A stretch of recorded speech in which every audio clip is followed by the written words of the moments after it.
ಇನ್ನ ಏನು ಗೊತ್ತಾಗ ಟೈಮೇ ಇರಲಿಲ್ಲ ಮೇಡಮ್. ನಾನು ಅಷ್ಟು ಬ್ಯೂಟಿಫುಲ್ ಆಗಿ ತೋರಿಸಿರೋದಕ್ಕೆ thank you so much sir. But ಆದರೆ ಅದೇ ಆಚೆ ಬಂದಿದ ತಕ್ಷಣ ನಾನು ತುಂಬ ಅರ್ಜೆಂಟಾಗಿ ಪಾರ್ಟಿ ಮಾಡಬೇಕಾಗಿತ್ತು, ಅದನ್ನು ಮುಗಿಸ್ಕೊಂಡೆ. ಇನ್ನು ನೆಕ್ಸ್ಟ್ ಅದ್ರ ಬಗ್ಗೆ ಅದು ತುಂಬ ಖುಷಿ ಇದೆ ಮೇಡಮ್. ನಾನು ಆ್ಯಕ್ಚುಲಿ ಕೇಳಿದ್ದು ಒಂದು ನಾರ್ಮಲ್ ಜಾಕೆಟು ಸರ್ನ, ಈ ಥರ ನನಗೆ ಆ ಜಾಕೆಟ್ ಮೇಲೆ ತುಂಬ ಇಷ್ಟ ಆಗಿತ್ತು. ಆ ಜಾಕೆಟ್ನ ಕೇಳಿದ್ದೆ. ಬಿಗ್ ಬಾಸ್ ಮೇಲೆ ಇನ್ನೇನು ಆಸೆ ಇರಲಿಲ್ಲ ನನಗೆ. ಇನ್ನೊಂದು ವಾರ ಇತ್ತು ಈ ಚಿಕನ್ನು ಮಟನ್ನು ತಿನ್ನಬೇಕು ಅಂತ ಏನೂ ಆಸೆ ಇರಲಿಲ್ಲ, ಯಾಕಂದರೆ ನಮಗೆ ತುಂಬ ಆಸೆಗಳಿತ್ತು. ಬಟ್ ಆದರೆ ಒಂದೇ ವಾರ ಇತ್ತಲ್ಲ, ಇನ್ನೇನು ಆಸೆಗಳು ಇರಲಿಲ್ಲ ನಮಗೆ.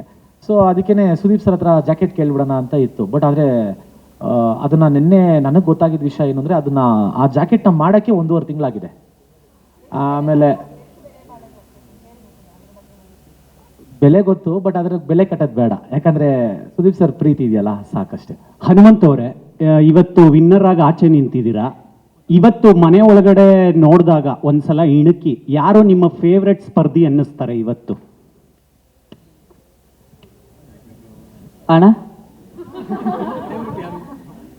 ನಿಮ್ಮ ಫೇವ್ರೆಟ್ ಕಂಟೆಸ್ಟೆಂಟ್ ಯಾರು ಅನ್ನಿಸ್ತಾರೆ ಇವತ್ತು ನೋಡಿದಾಗ? ನನ್ನ ನೋಡಿದಾಗ ಅಣ್ಣ, ಅಲ್ಲ,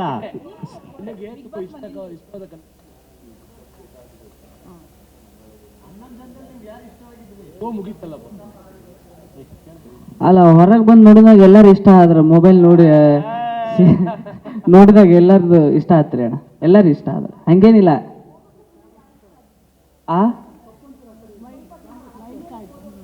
ಅಕ್ಕ ಅದಕ್ಕೆ ನಾನು ಹೋಗೋಕ್ಕಿಂತ ಮುಂಚೆ ನೋಡ್ಕೊಂಡು ಹೋಗಿದ್ದಿಲ್ಲ. ಅಲ್ಲಿ ಹೋಗಿದ್ದಾಗ ಗೊತ್ತಿತ್ತು ಮೋಕ್ಷಿತಕ್ಕ, ಗೌತಮಕ್ಕ, ಇನ್ನೊಬ್ರು ಮಾನ್ಸಕ್ಕ ಇದ್ರಲ್ಲಕ್ಕ, ಅವ್ರು ಪರಿಚಯ ಇದ್ರ ಅಂದ್ರೆ ನಾವು ಅಲ್ಲಿ ಬೇರೆ ನಮ್ಮ ಜಿ ಕನ್ನಡದಾಗಿದ್ವಲ್ಲ, ಸ್ವಲ್ಪ ಪರಿಚಯ ಇದ್ರಕ್ಕ ಅಷ್ಟ, ಮತ್ತೇನಿಲ್ಲ. ರಜತ್ ಅವರೇ, ನೀವು ಯಾರನ್ನ ಪರ್ಸ್ನಲಿ ಕರೆದು ಪಾರ್ಟಿ ಕೊಡ್ತೀರಾ?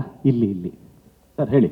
ಮನೆಯಿಂದ ಯಾರನ್ನಾದ್ರೂ ಒಬ್ಬರನ್ನ ಕರೆದು ಪಾರ್ಟಿ ಕೊಡೋದಾದ್ರೆ? ಸುದೀಪ್ ಸರ್.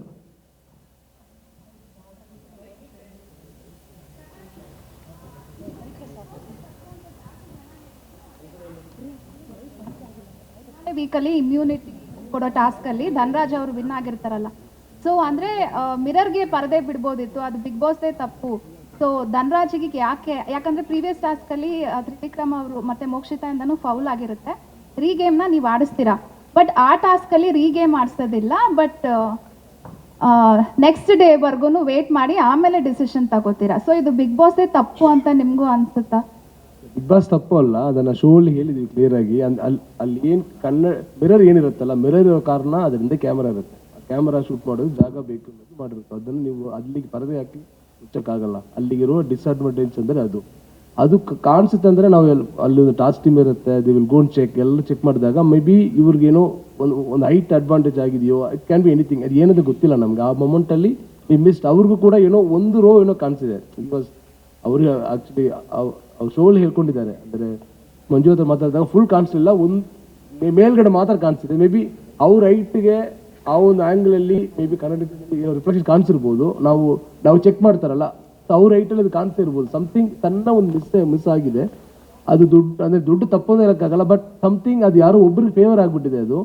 ಅದು ನಮಗೆ ಗೊತ್ತಾಗೋದ್ರಲ್ಲಿ ರಿಸಲ್ಟ್ ಅನೌನ್ಸ್ ಮಾಡಿಬಿಟ್ಟಿದ್ದೀವಿ ಇವಾಗ. ಅಂದರೆ ಇವಾಗ ನಾವು ರೆಗ್ಯುಲರ್ ಏನು ಮಾಡ್ತೀವಿ ಅಂದರೆ ಉಸ್ತುವಾರಿ ಮೇಲೆ ಬಿಡ್ತೀವಿ. ಅದರ ಉಸ್ತುವಾರಿ ಎಲ್ಲ ನೋಡಿ ಅವರೇ ಸರಿ ಮಾಡಬೇಕಂತ ಹೋಗ್ತೀವಿ. ಬಟ್ ಆ ವಾರ ಪರ್ಟಿಕ್ಯುಲರ್ ಆ್ಯಕ್ಚುಲಿ ಬಿಗ್ ಬಾಸ್ ಯಾವತ್ತೂ ಹಂಗೆ ಆಗಿದ್ದಿಲ್ಲ.